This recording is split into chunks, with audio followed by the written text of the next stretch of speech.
feeling that this is gonna be my day. Let's go to the brave space. Hello, everyone. Welcome to a new episode of The Brave Space. I'm your host, Laila Monterey, and I'm so excited for our next conversation with best-selling author Dr. Gabor Maté. He is a retired physician, and he has worked with so many patients, especially on addiction, mental illnesses. He's a specialist on trauma. He has written 5 books, currently working on his next one. And today we want to focus our conversation on his premise of the myth of normal. What does he mean with it? How does it affect our culture, our mental health? Welcome, Dr. Gabor Maté. Thank you for having me. I am specifically referring to your book, The Myth of Normal, which I think feels like a culmination of your life's work. When did you have the idea to write this book? And what surprised you writing it? Were there any challenges? The book was published 3 years ago now. And since it's been translated into 43 languages on 6 continents, it took me a long time to write. It's been a bestseller in North America, in Germany, in Hungary, in Romania, United Kingdom, Australia. And it took me 10 years to write it. So I first began thinking about it back in 2010. And a lot of work. I collected 20,000 articles, read hundreds of books, interviewed a lot of people. And the reason I wanted to do it is because each of my previous books explored certain aspects of health, such as the body and mind unity and stress and health. That was my book, When the Body Says No. Attention deficit disorder, with which I was diagnosed. That was my first book, Scattered Minds. Parenting, which I know we'll talk about today. But I wanted to bring together everything about how human beings are what's called biopsychosocial creatures, which means that our biology is inseparable from our emotions, our psychology, and our psychology and emotions are social dynamics because we develop emotions in response to our interactions with other people. And so that means that it's not just a question of looking at people's individual behaviors, problems, psychology, health, physical or mental, but also the context. And the context is the whole culture that we live in. And so I wanted to bring everything together. But what surprised me is how difficult it was to put it all together. And at a certain point, I gave up and I said, I can't do it. And I gave the money back to the publisher. I said, I can't do it. And then one morning, it just came flooding back into my brain saying, I want you to write me, And then I came up with a new title, The Myth of Normal. And then I recruited my son, Daniel, to help me write it. And here it is. But it took me a long time, over 10 years. And what surprised me was just how difficult it was to express things in a way that brought everything together and still communicated to the reader the complexity and the simplicity of life. I feel especially grateful for this book because of one thing. So I'm considered as hypersensitive, and I often have feelings of like this. Okay, this is a rule. This is whatever, but it doesn't feel good to me. What doesn't feel good? Like IT technology, like how it should be part of my daily life.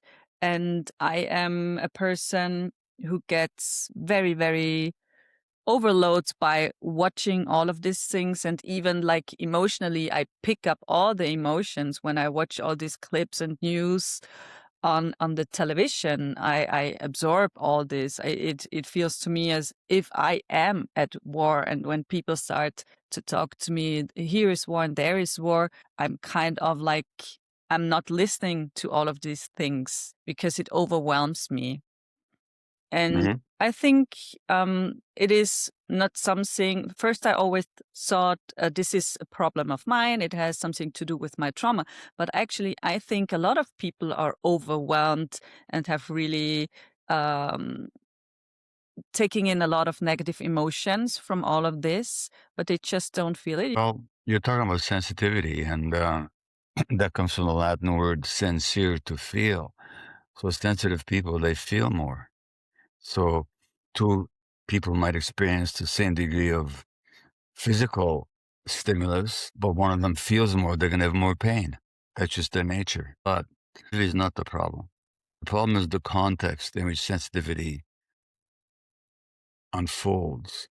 So if you're a sensitive child and you have a lot of feelings, which sensitive kids do, but you can share that with adults and they can hear you and understand you and validate you and hold you, then you won't be overwhelmed. So the overwhelm is not because of the sensitivity. It's because you're alone with it. And so what you're telling me, when you get overwhelmed, it's actually probably an echo of childhood where a lot of things happened and there wasn't anybody there to hold you and to help you process and to deal with the emotions. So the overwhelm is not just a question of the sensitivity, it's also a question of the holding environment. Going back to myth of normal, what do you mean by saying normal? In the book, you say normal does not necessarily equal healthy. Well, so as a medical doctor, I deal with people's physiology.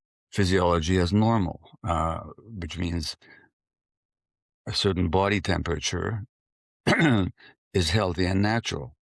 That's normal. But if the temperature is too low or too high, you're sick and you might die. Same with the blood pressure. There's a normal range of blood pressure within which life is sustainable. If the blood pressure is too low or too high, you might get sick. But so in that sense, normal means healthy and natural. But there's another meaning of normal, the way we use it. And normal is whatever we're used to, whatever is customary. So it used to be normal, very normal, to spank kids. So if you said you're spanking your kids and somebody said, well, that's just normal. Normal is also used to mean whatever everybody's used to. But a lot of things that we're used to are not healthy or natural. So we confuse the word normal, which is legitimate when it comes to physiology, with whatever we're used to, which is often not natural or healthy at all. Because it's never healthy or natural to spank kids. We know that. Never was. But it was normal. So when I talk about the myth of normal, what I'm saying in this society, a lot of things are considered normal that are in no way healthy or natural. Do you have an example for nowadays world? Yeah, sure. For example, from the big to the little. So let's start with the big. It's considered normal in this society that people should compete and be individualistic and selfish. In fact, we say that that's human nature. So it's normal. If somebody's selfish, well, it's just normal because we're used to it. But there's nothing healthy or natural about it. In fact, it hurts people. So if you look at human evolution, selfishness was harmful. And we used to live in small groups where people had to cooperate as groups. Otherwise, they wouldn't have survived. So most of human evolution, it wasn't normal to be selfish and competitive and aggressive towards others. It was considered to be unhealthy and abnormal and harmful. But here, it's the greatest value, and the biggest successes are the people that make the most money and gather the most power and are the most aggressive and the most selfish. And these are our heroes. That's one example. And what are they doing to the earth? They're destroying the earth because of the greed. On a smaller level, at least in North America, parents are often told that if the kid, a 2-year-old, misbehaves, then they should be punished. So, for example, we take an angry child, and in North America, they teach that an angry kid should be made to sit by themselves. It's called timeout. In fact, there's a whole big teaching around timeout. So that if you don't like how your toddler behaves, timeout. Now, Like a 1, 2, 3-year-old? yes. Okay. Yeah, I'm out like a like out of your sight. like a 2 or 3-year-old. Yeah, it's called it's called 2 or 3. It's called 1, 2, 3 magic. Means I'm gonna count to 3, and if you're still angry and upset, you're gonna sit by yourself. Okay. Yeah, it's a big practice in North America. Okay. Now, that's considered normal because everybody's doing it. Or a lot of people are doing it, but it's actually completely unhealthy and unnatural because it actually hurts the child. It teaches the child that they're only acceptable if they please you. And if they don't please you, you're going to break off the relationship with them. It's totally unhealthy and undermines child development, undermines the child's sense of security, but it's considered normal. That's just one example. Take school as another example. Human beings were never meant to sit in classrooms and behind desks and discipline and all this. Kids were meant to run around and learn and play and experiment and create and under the guidance of adults. But in this society, the kid who can't sit still in the classroom is considered abnormal. So there's all these ways in which we confuse normality with, or for example, um, it's considered normal in our society for women to suppress their own needs, to look after everybody else, never to be angry, always to be nice. It makes them physically ill, but it's considered normal. It's not healthy or natural, but it's what people are expected to do. So I'm saying there's many practices and values and beliefs that are not healthy or natural, but they're considered normal. And I'm saying they're toxic. My daughter, she in April she turns 5, and I'm also doing an education as a kindergarten teacher at the moment, Yeah. and working at schools for children, elementary schools, children with learning disabilities. Yeah. So I'm seeing many systems of learning. And of course, there are a lot of theories that come from the last century, like Montessori, Maria Montessori, or the Reggio approach, or what we call also the Waldorf schools. It's like it's more Yeah. natural ways of teaching, and they are here for so long time. Yeah. And we have really good results. For example, do you know the car Porsche? It's a German car, very famous, and I think even The Porsche. Yeah. Yeah. The Porsche. Yeah. yes. Good.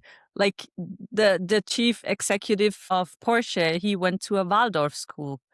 So many famous people, successful people, come out of these schools, and I'm wondering why it is still so unknown, or not unknown, but there is a lot of resistance. Why these schools are not the main schools, and this. Well, so first of all, when you talk about learning disability, that's one way to put it. But the other way to put it is that these kids who have learning disability actually don't belong in a certain kind of learning environment. They belong somewhere else. In another environment, they might not have a disability at all. You know, that's the first point. The second point is Maria Montessori. Well, she did her work 100 years ago now, and actually, just this May, I'm going to Mexico to speak at a international Montessori conference, and a lot of what she says makes sense. It's about respecting the child and welcoming the child and making the child feel emotionally safe and providing lots of opportunity for creativity and individuality and play and all that, which is actually, from the point of view of human evolution, makes a lot of sense. Why isn't it more popular? That has to do with the fact that the educational system, like the medical system, like the legal system, serves the culture. And this culture does not want people who can think for themselves, who are spontaneous or individualistic. It wants people who are conformist, who can do jobs that bore them, who can listen to authorities that tell them what to do, so they don't think for themselves. But if you want that, send them to the regular school. So the school system, like the school system as we have it today, you might be aware, was developed in Germany during industrialization, where they needed people to go into factories and just do meaningless work under the control of the bosses. So that's the school system. And, you know, I know there's a lot of variations, but the reason alternative ways of educating don't become practiced on a larger level is because that doesn't meet the needs of a conformist society. If it's okay for you, I would share some experiences from my elementary school and the kids there. I totally agree with you that there are healthy children who do not fit into the system. But I would say like 70, 80% of the children I should assist and help, they have a trauma. We have a lot of immigrants, and just on Monday, I was called to help an 8-year-old to learn the letters. And I was sitting down for 3 minutes with him. He could not concentrate. And then he all of a sudden says to me, "My sister is dead." I was like, "She died." And he started to talk about this. And the teacher, she wanted me, she said, we need one-on-one teaching with him. And I asked her, did the sister, did she really die? And she said, "Oh, yes, it was 1 year ago. So now it's an anniversary. That's why he's talking about it." And I said to her, "Well, I don't think he doesn't need an assistant to learn the letters. I think he needs a therapist because he has a severe trauma that his 1 year older sister, she died, and obviously he has no one to talk about. And it's so consuming his thoughts that he cannot concentrate and follow what the school is, what the teacher is telling him." Well, I'm not sure that he needs a therapist.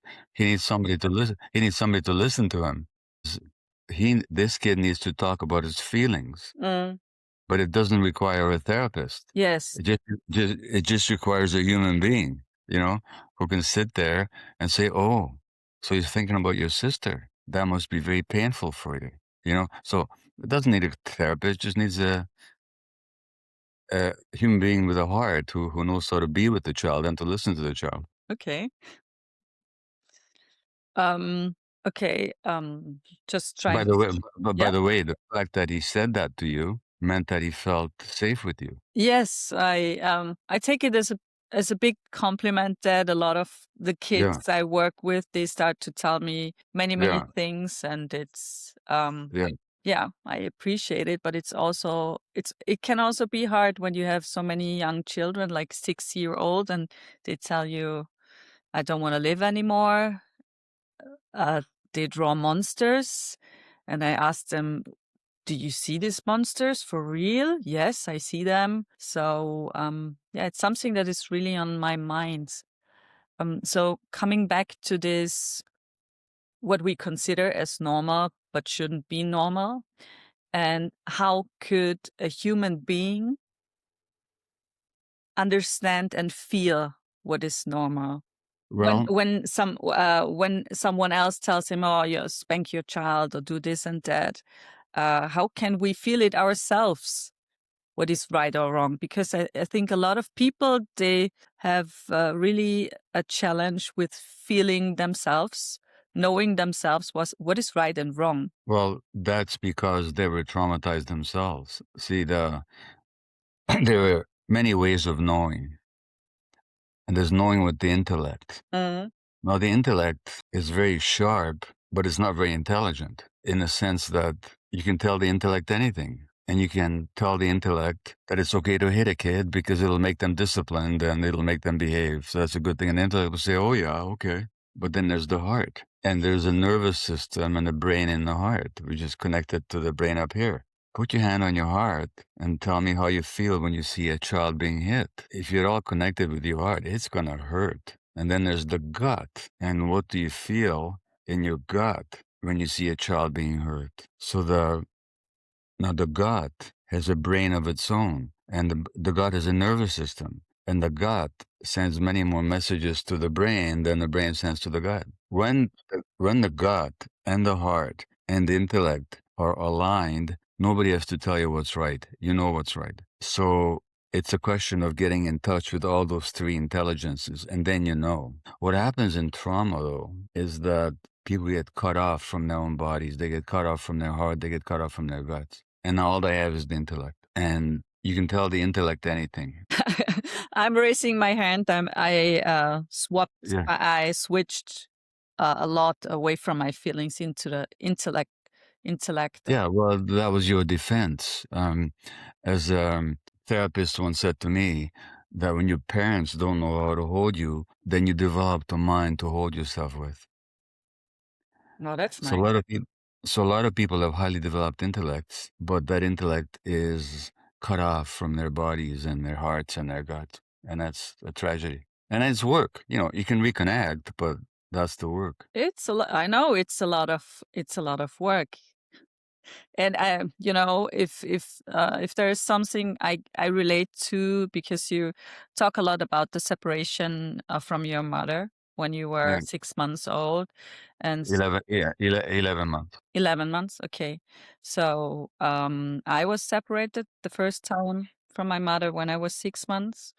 So I think I'm very intellectual. I always was an 8th grade student.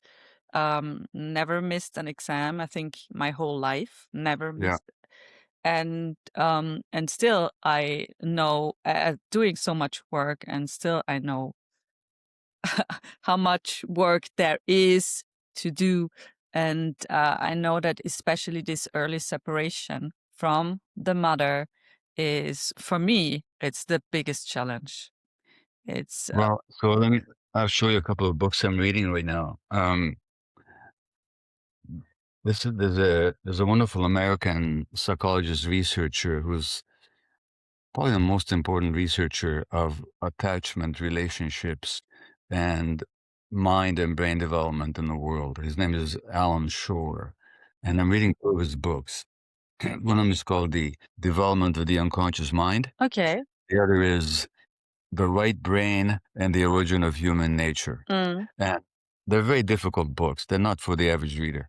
mm, But what Alan Shore points out is all the research that the earliest relationship began in the womb with the mother shape, and the right brain develops before the left brain does. So the right brain, the emotional, holistic, gestalt brain develops before the intellectual left brain.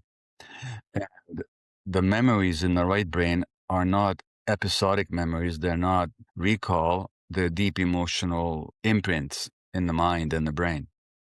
And the right brain develops an interaction with the mother. So your sense of yourself and how you see the world and how your nervous system manages stress and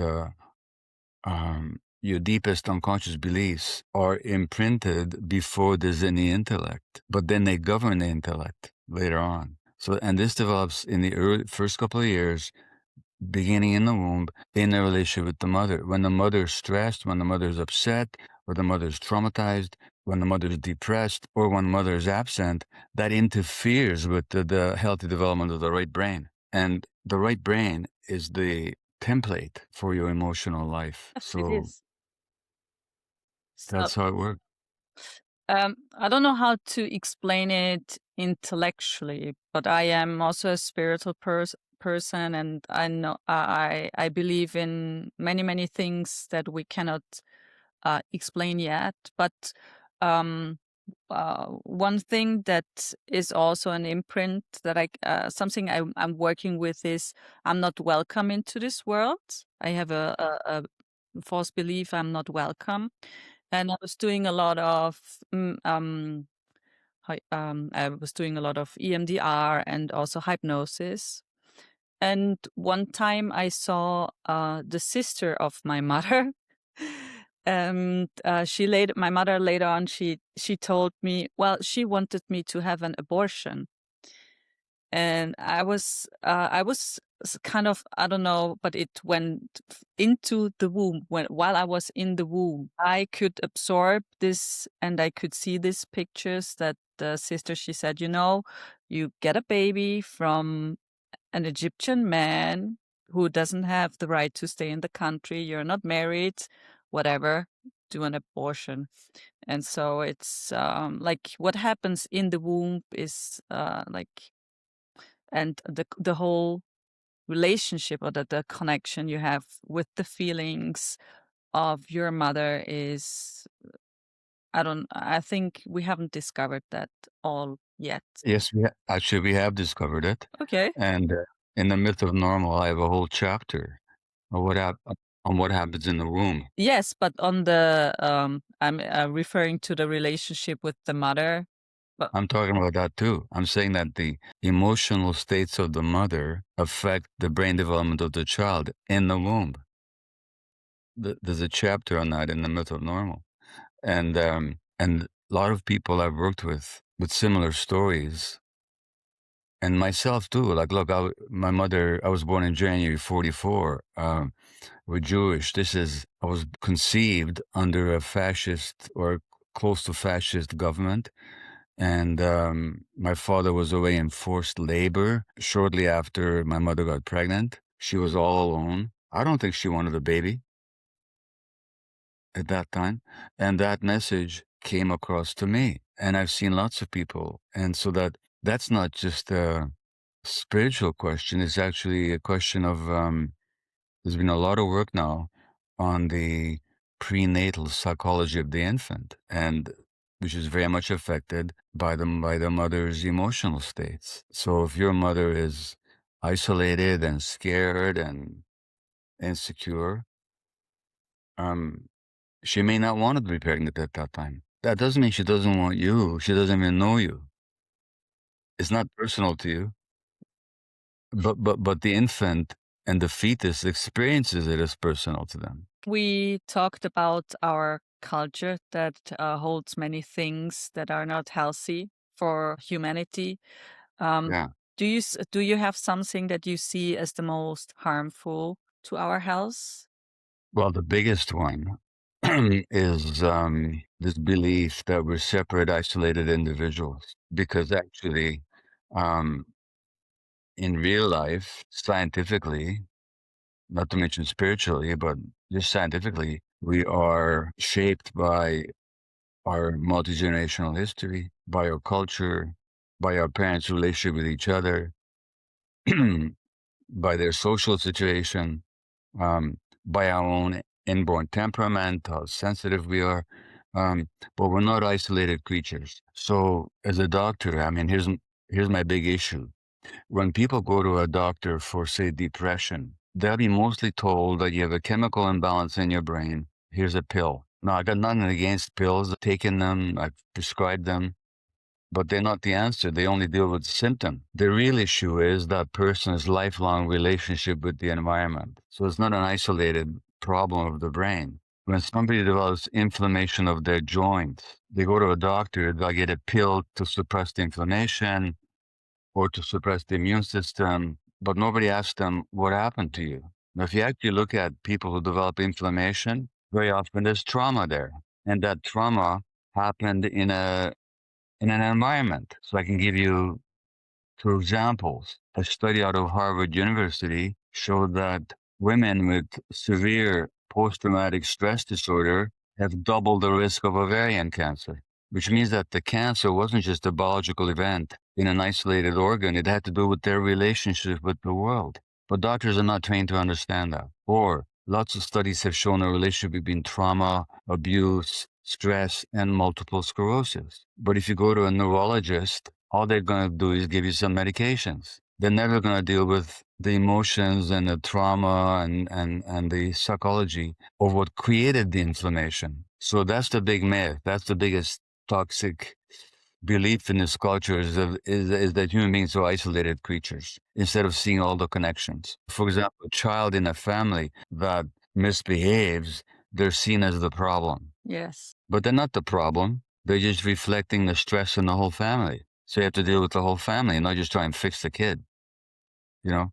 So that's the biggest myth, or that's the biggest toxic belief is this the separate solo self. It's funny because this weekend I had a conversation with someone who got divorced from a woman, and I was and he told me a little bit about the background, and he said things like, she is the third child, and she has two other siblings. They're all happily married.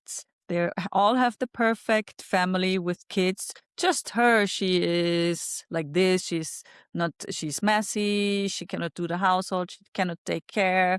So it was all about her being the problem. And I thought, okay, probably the perfect family is not the perfect family. We can never see inside what's happening inside, and Well, probably, that person may be the sensitive one who picks up all the stresses in the family. yeah, And then she's the problem. She's not the problem. She's manifesting the problems in the whole family system. yeah. So in my eyes, she was she was, yeah, dealing with a lot of suppressed feelings. Yeah.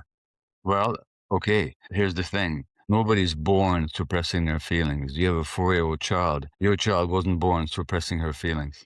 So if somebody suppresses their feelings, they were forced to do that in the family environment. In the perfect family, that kid couldn't have her feelings. So in order to survive, in order to belong, she suppressed her feelings, which then creates a lot of physical and mental health problems later on. So referring to your expression, we are not separated from each other. We're all part of a big collective. Yeah. Um, in your view, what does healing actually mean in a collective way, and how can we achieve it? Well, the problem with healing is that, the Quran says somewhere that God only changes people who want to change themselves. So that there's no healing unless you want healing, And the collective hasn't asked for healing. So there's no healing in the collective without some intention for healing. So Canadian society or Austrian society or Egyptian society doesn't say, oh, we're troubled, we're carrying a lot of trauma, let's heal together. In fact, a lot of people don't want to hear anything about healing. And you can't force healing on anybody. So when people talk about collective healing, which is the collective that wants the healing? Because if there's no collective that wants the healing, you're not going to heal it. I mean, look at all the great spiritual teachers, healers of history, from the Buddha to all the Hindu mystics to Jesus.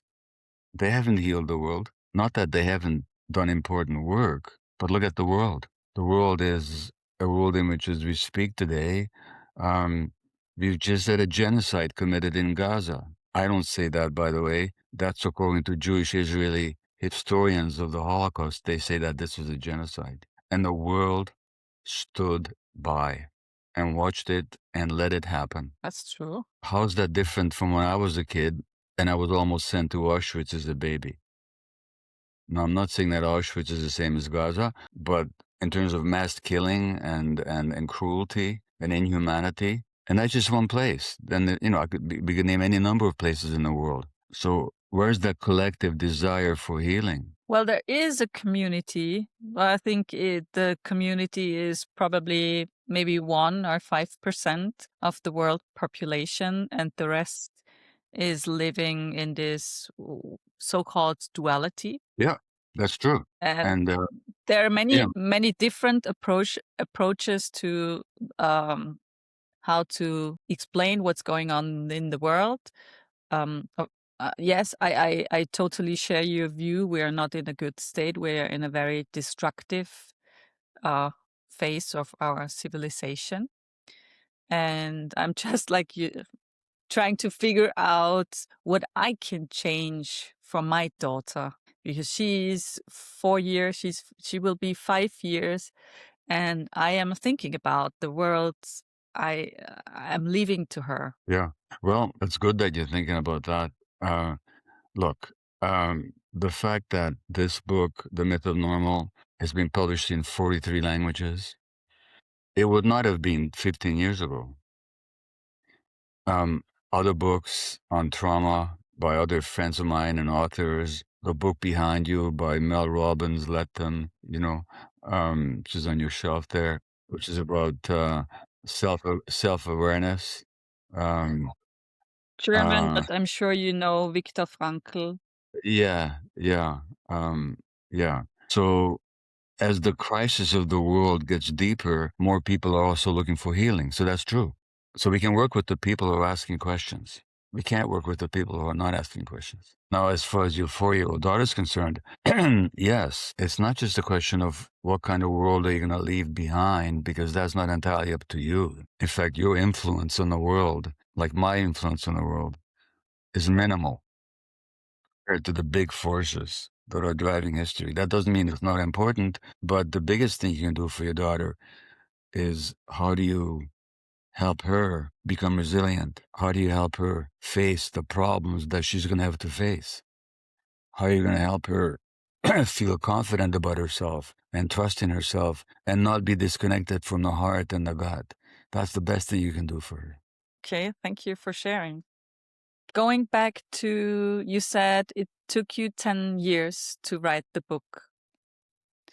And how did you live back then differently compared to now? Because I'm writing another book, so I'm not living. No, no, but I'm sure like you're still evolving, you're still discovering things.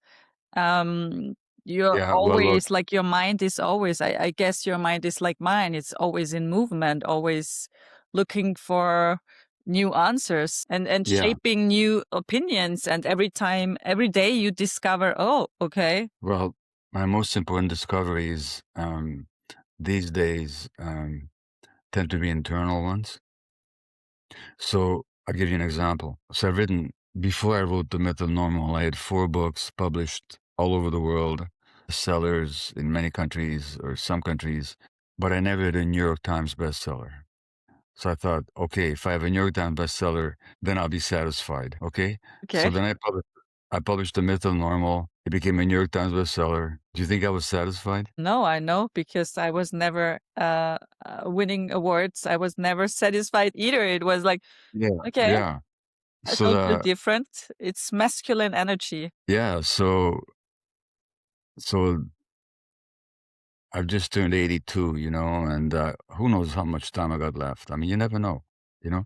And I don't want to leave this world dissatisfied. I don't want to live dissatisfied. So you mentioned spirituality, and I'm not. I'm not a person who's got a lot of spiritual beliefs or practices. I haven't had deep spiritual experiences. Some people have. That's good. I haven't. But these days, I begin each day reading the Bhagavad Gita, which is the great Hindu spiritual classic.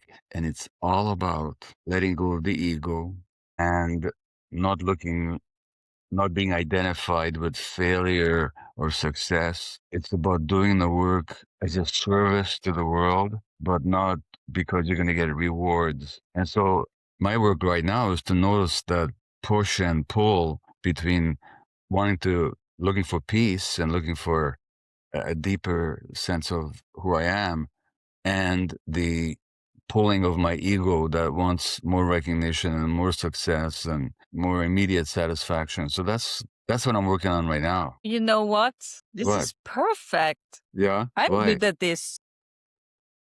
So this is your sign from God. Okay. Like, I am working with different spiritual people, and I have especially one. I've been talking a lot about also the Holocaust with him, because it bothered me so much. And I'm a filmmaker. I watch a lot of movies, and there has been one it was, what is the name? I think it became an Oscar, and it was about the organizer from Auschwitz, who had his house directly. Oh, Rudolph Hess, Zone of Interest. Yes.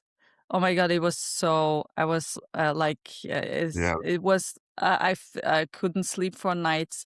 It was really, I had a huge problem after watching this It's a film. powerful film. And you know what happened? The Jewish director on the film, when they got the Oscar, he talked about how now we're committing crimes against the Palestinians, and he was criticized. So we haven't learned anything. Yes, it's a lot of people haven't learned, but there are people who have learned.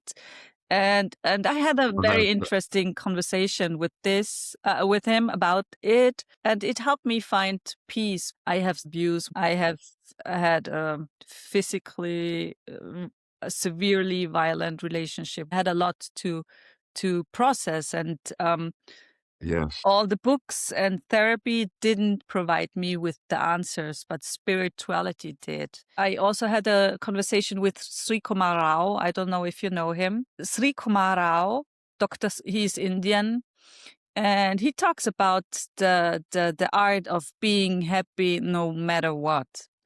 And he talks a lot about why we are so unhappy, even though we are mostly born happy, and how to re-achieve it. And so there are many things. So if there's Let me jump in and say a couple of things. yeah This is up to you whether you use it or not, just between you and I. Your problem was not the sexual abuse. That wasn't your primary problem. Everybody thinks that's the big trauma, the sexual abuse. But let me ask you a question. At age 6, when this happened, who did you talk to about it? yeah I didn't talk to anybody. Okay? So stop for a second. If anybody even looked at your daughter the wrong way, never mind touching them, just looked at them the wrong way, who would you want her to talk To me, Okay, yeah. But if she didn't, how would you explain that? she didn't have trust in me. She didn't feel safe with me. Th- That was your original trauma. That happened before the sexual trauma. Yes, yes, Because if that hadn't happened, the sexual trauma wouldn't have happened either. Because the abuser can always tell who's protected and who isn't. yes. I'm just telling you that. No, Okay. no, I Now, know. You know that I know. you understand. Okay. Now, the other thing is about you mentioned Rudolf Hess, the commandant of Auschwitz. Well, you just mentioned the zone of Yeah. interest. That What movie about was his name? Rudolf? Rudolf Hess. Yes. Okay.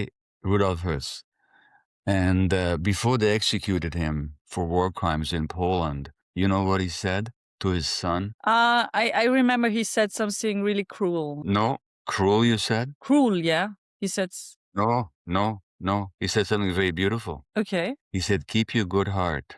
Become a person who lets himself be guided primarily by wartime humanity. Learn to think and judge for yourself responsibly. Don't accept everything without criticism as absolutely true. The biggest mistake of my life was that I believed everything faithfully which came from the top and so on. And as a result, he says, I did some terrible things. So what I'm saying about Rudolf Hess is that a few weeks before he died, he had the spiritual awakening and he realized what evil he had done Mm. and what, and how he had lost himself and what made him possible to realize that. And some of the Nazi leaders did have that kind of transformation. Not many of them, but a few of them did. And he said that what made me realize this was the kindness shown to me by the Poles who held him prisoner, who tried him, but they were kind to him. Mm. And he said, nobody in my whole life had ever been kind to me. So what I'm saying is that even this person who did the greatest evil in history, sending men, babies, and children and women to the gas chambers, even he could find his heart. So when you talk about healing, I'm saying it's available for all of us, Yeah, of course it is. you know, but it's not easy to get there. It's not easy to get there, but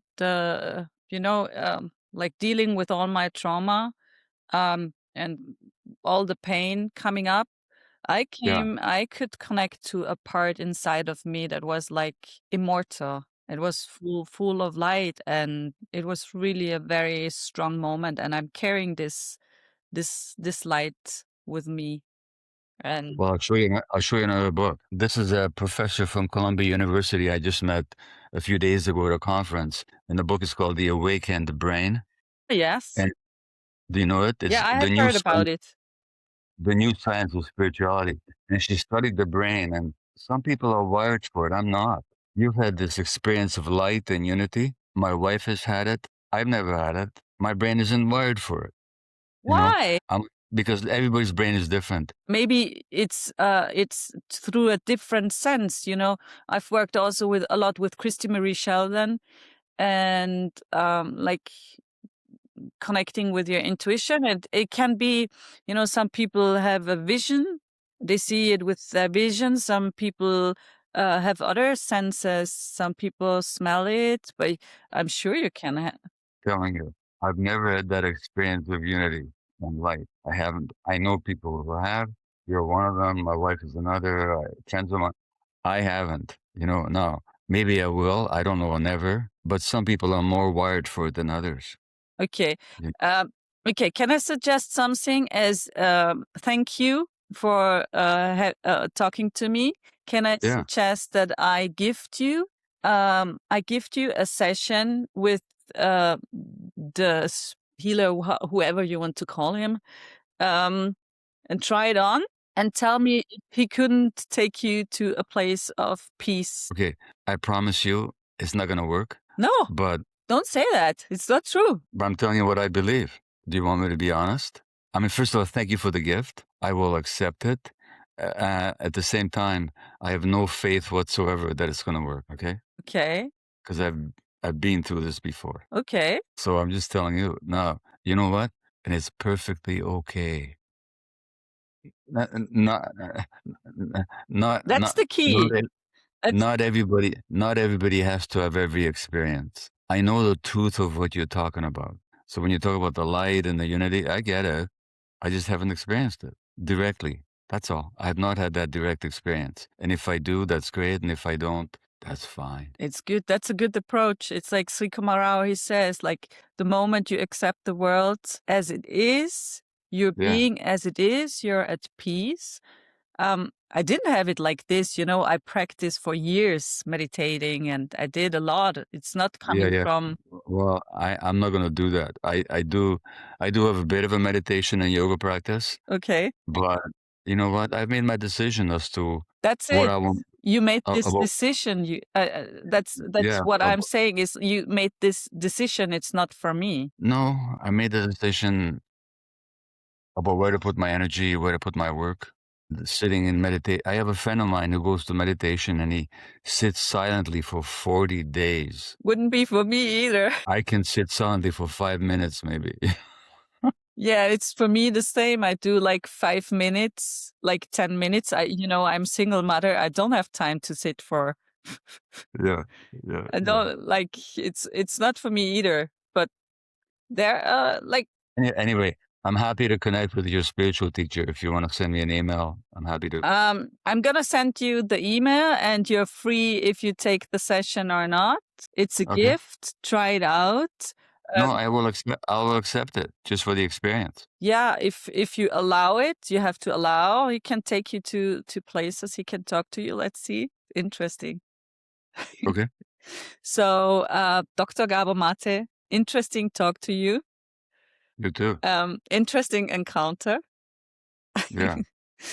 I wish you from my heart all the best for you. Amazing person. Amazing work. It has changed my life. And hopefully with this encounter, I can a little bit change your life. Thank you so much. Say also thank you to Stephanie and have a wonderful day. Bye.